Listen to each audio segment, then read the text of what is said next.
जय हिंद। मैं आशा करता हूँ, उम्मीद करता हूँ बेटा आप लोग एकदम मस्त होंगे, ठीक ठाक होंगे, सभी बच्चे अच्छे से पढ़ाई कर रहे होंगे। तो बस बहुत ही लगन के साथ मेहनत करते रहिए बेटा, पढ़ते रहिए अच्छे से, जिससे कि आप बोर्ड एग्जाम में 95 प्लस क्रॉस कर पाए। तो यहाँ पर देखिए, मैं आज के लिए बेटा यहाँ पर जो आज की क्लास है मेरी, वो क्लास है क्लास 12th की फिजिक्स, चैप्टर है फर्स्ट विद्युत आवेश तथा क्षेत्र। बेटा विद्युत आवेश तथा क्षेत्र में मैं पहला एक क्लास दे चुका हूँ, क्लास फर्स्ट यानी पार्ट 1। आज जो हमारा यहाँ पर पार्ट 2 है बेटा, ये पार्ट 2 है, ध्यान से समझना, पार्ट 2 है इसका विद्या। आज हमारा पार्ट 2 और बने रहेंगे सभी बच्चे, ध्यान पूर्वक समझते रहेंगे पार्ट 2 को, फिजिक्स का यहाँ पर फिजिक्स फर्स्ट के बेटा पहले चैप्टर में। तो सब बच्चों को पता है पहले चैप्टर का नाम क्या बाबू, विद्युत आवेश तथा क्षेत्र।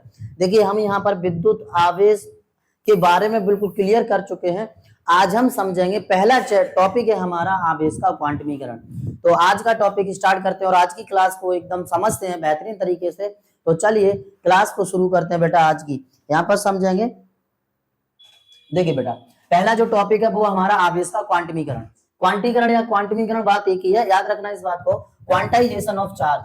सर क्वांटाइजेशन ऑफ चार्ज क्या होता है? तो एकदम सिंपल भाषा में मैं आपको बताऊंगा, ध्यान से समझो इधर। देखिए बेटा, ऐसे मैं आपसे कहूं, मैं कहूं बेटा मेरे पास कोई एक आवेशित पिंड है, क्या बाबू, ये कोई आवेशित पिंड है और इस पर उपस्थित आवेश की कुल मात्रा बेटा जी क्यू है। इस पर उपस्थित आवेश की कुल मात्रा कितनी है? क्यू है। और यहाँ पर इलेक्ट्रॉनों की संख्या n है, इलेक्ट्रॉनों की संख्या n है, और 1 इलेक्ट्रॉन वोल्ट का जो आवेश है वो बेटा E है। तो यहाँ हो क्या जाता है, तो क्योंकि Q इक्वल टू हो जाता है बाबू Ne।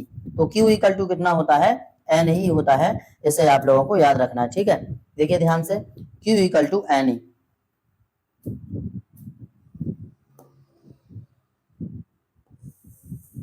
Q equal to N। यहाँ पर क्या हुआ, इसका मतलब क्या हुआ कि कोई आवेशित पिंड जिस पर उपस्थित आवेश Q यानी कुल आवेश Q है, उस पर उपस्थित 1 इलेक्ट्रॉन वोल्ट का पूर्ण गुणज होता है। यहाँ पर परिभाषा क्या हो गई बेटा, तो परिभाषा हो गई, यहीं से आप 2D पॉइंट समझोगे। देखिए मेरे शब्दों को ध्यान से सुनना, आपको डेफिनेशन यहीं पर याद हो जाएगी, रटने की कोई जरूरत नहीं है, यहाँ पर समझिए। देखिए बेटा, किसी आवेशित पिंड पर उपस्थित आवेश की कुल मात्रा उसमें 1 इलेक्ट्रॉन वोल्ट का पूर्ण गुणज होता है या होती है। आप आराम से यहां से डेफिनेशन डिफाइन कर सकते हैं, कोई दिक्कत यहां तक? जहां Q क्या है बेटा, Q आवेश की कुल मात्रा है,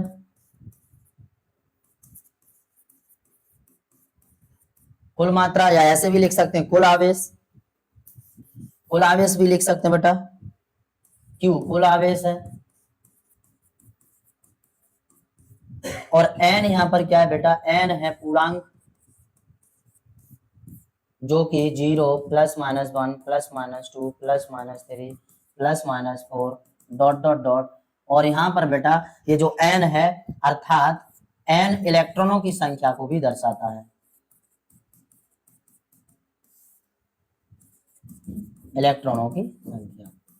इतनी बात क्लियर। और यहाँ पर जो E है बेटा, E 1 इलेक्ट्रॉन वोल्ट पर उपस्थित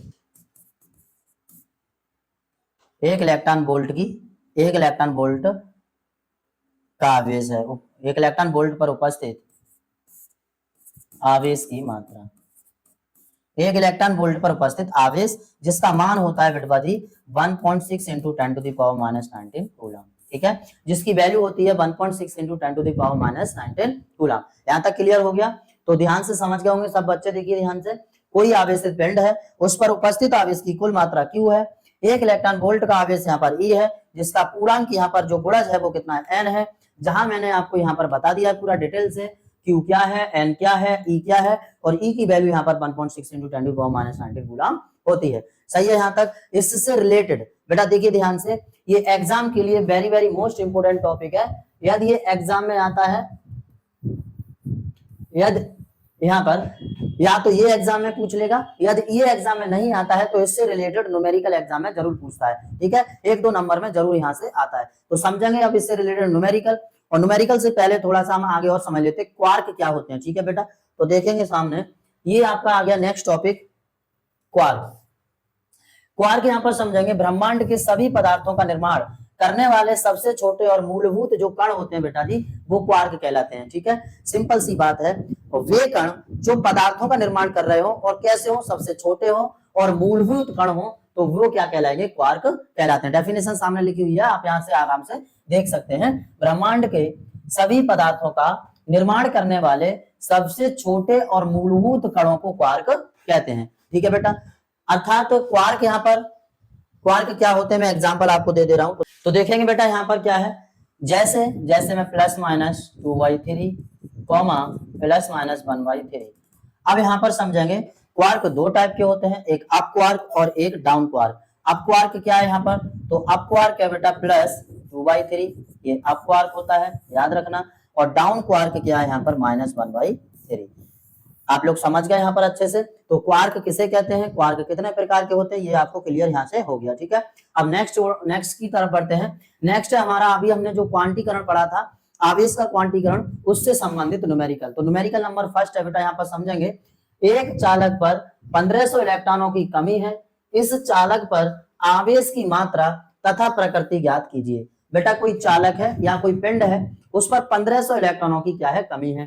ठीक है, तो आप आराम से कह सकते हैं सर सिंपल एकदम सवाल है, n का मान यहाँ पर 1500 दिया है क्योंकि इलेक्ट्रॉन कितने हैं, 1500 हैं। ठीक है, अब नेक्स्ट यहाँ पर कह रहा है इस चालक पर आवेश की मात्रा, मतलब सर यहाँ से Q पूछ लिया आराम से। प्रकृति तो बाद में हम बता ही देंगे कि पॉजिटिव है या नेगेटिव है। ठीक है, तो और यहाँ पर हम जानते हैं E बराबर होता है 1.6 × 10⁻⁻19 कूलम। ये सब बच्चे आप जानते हैं, अभी अभी जस्ट बताया है।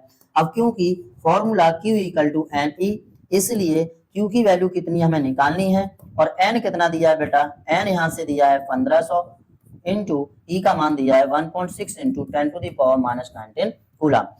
मल्टीपल कर दीजिए, तो बेटा यहाँ पर 2 जीरो है, यहाँ पर घात 19 है, 2 जीरो से 2 घात कम जाएगा, और 15 का गुणा कर देंगे आप 1.6 में, तो 15 × 90 सिपर, हासिल लगा 9, और 15 × 1 = 15, और 15 × 1 = 15, 15 और 9 कितना हो गया बेटा, 15 और 9 हुआ 24, तो ये आ गया 24। ठीक है, थोड़ा सा साफ लिख देते हैं, तो 15 × 1 = 15, ये 24.0, 24.0, और ये जो 2 जीरो हैं वो पहुंच जाएंगे हमारे किस में, घात में -17 कूलम। ये आ गया हमारा आवेश। समझ गए सब बच्चे, एकदम नॉर्मल सा सवाल है बेटा। Q = NE पर यहां से मैंने आपको बता दिया, अगर क्वांटीकरण, आवेश का क्वांटीकरण नहीं एग्जाम में पूछेगा तो न्यूमेरिकल जरूर 1-2 पूछ सकता है, याद रखना। ठीक है, इस टॉपिक से संबंधित सवाल को पूछ लेता है फिजिक्स में। चलिए भाई, तो सिंपल समझ गए होंगे आप आराम से, ये Q का मान पूछा था। अब यहाँ पर बात करते हैं कि सर इसकी प्रकृति कैसी होगी। तो प्रकृति कैसी होगी, यहाँ पर देखिए पावर किस में आ रहा है, ऋणात्मक आ रहा है, तो इसकी प्रकृति कैसी होगी, यहाँ पर देखेंगे प्रकृति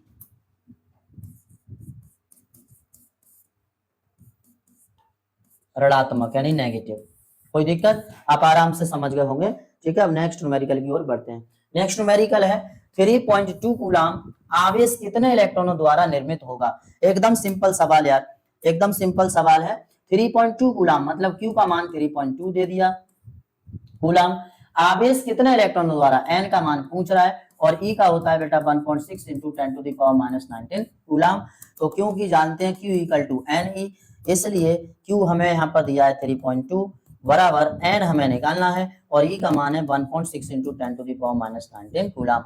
N निकालेंगे तो N = इसका इधर भाग लग जाएगा, तो 3.2 अपॉन 1.6 × 10⁻⁻19, पॉइंट से पॉइंट यहाँ पर हटा दीजिए, और बेटा हो जाएगा 16 दूनी 32। तो N बराबर 2 गुणा 10 की घात नीचे माइनस में, ऊपर जाएगी प्लस में हो जाएगी। ये आ गया हमारा आंसर। कोई दिक्कत यहाँ तक, तो ये आ गया 2 गुणा 10 की घात 19 इलेक्ट्रॉन, यानी कि 3.2 कूलम आवेश कितने इलेक्ट्रॉन द्वारा निर्मित होगा। तो 3.2 कूलम आवेश N बराबर 2 × 10⁻19 इलेक्ट्रॉन द्वारा निर्मित होगा। यहाँ तक कोई दिक्कत। अब नेक्स्ट न्यूमेरिकल की ओर बढ़ते हैं बेटा। नेक्स्ट न्यूमेरिकल है, यहाँ पर आप सभी को दिखाई दे रहा होगा, न्यूमेरिकल नंबर 3। न्यूमेरिकल ये कह रहा है एक चालक पर 9.6 × 10 की घात -19 कूलम आवेश है, इस चालक पर इसकी सामान्य अवस्था में कितने इलेक्ट्रॉनों की अधिकता या कमी होगी। ठीक है, तो ये न्यूमेरिकल आप मुझे करके बताइए कमेंट बॉक्स में। इसका आंसर बहुत ही सिंपल है, इसी फॉर्मूले से होना है बेटा, Q = NE से, क्योंकि यहाँ पर Q बराबर दिया है, देखो बेटा 9.6 × 10⁻⁻19 कूलम, ये हमें आवेश की वैल्यू दी है। चालक पर इसकी सामान्य अवस्था में कितने इलेक्ट्रॉनों की अधिकता या कमी होगी। तो इलेक्ट्रॉन मतलब N का मान पूछ रहा है, ई का बेटा होता है 1.6 इंटू 10⁻⁻19 कूलम। आप आराम से Q equal to N E में वैल्यू को पुट करके यहाँ से n का मान निकाल सकते हैं। तो n का मान क्या हो जाएगा, Q अपॉन ई। इसमें बेटा Q का मान रख दो, E का मान रख दो, यहाँ से n का मान आ जाएगा। ठीक है, आप आराम से सॉल्व कर सकते हैं। मैंने फॉर्मूला वैल्यू वगैरह सब लिख दिया है और यहाँ पर आप इसका आंसर कमेंट बॉक्स में बताएंगे। ठीक है, नेक्स्ट हमारा यहाँ पर समझते हैं बेटा स्वर्ण पत्र विद्युतदर्शी।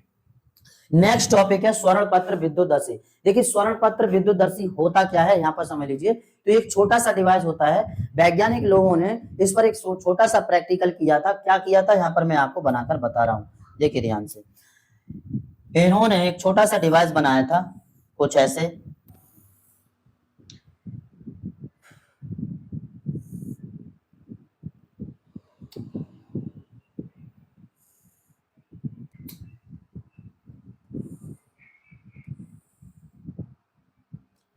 और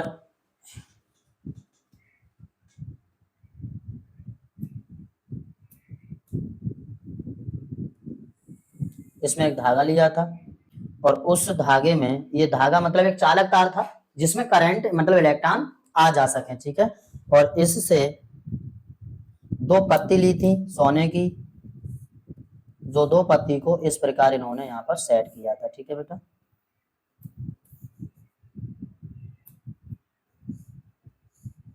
कुछ इस प्रकार सेट किया था। और ये जो आप चालक तार देख रहे हैं यहाँ पर, ये वाला चालक तार, इसे एक आधार से, दृढ़ आधार से यहाँ पर अच्छे से कनेक्ट कर दिया था। ठीक है,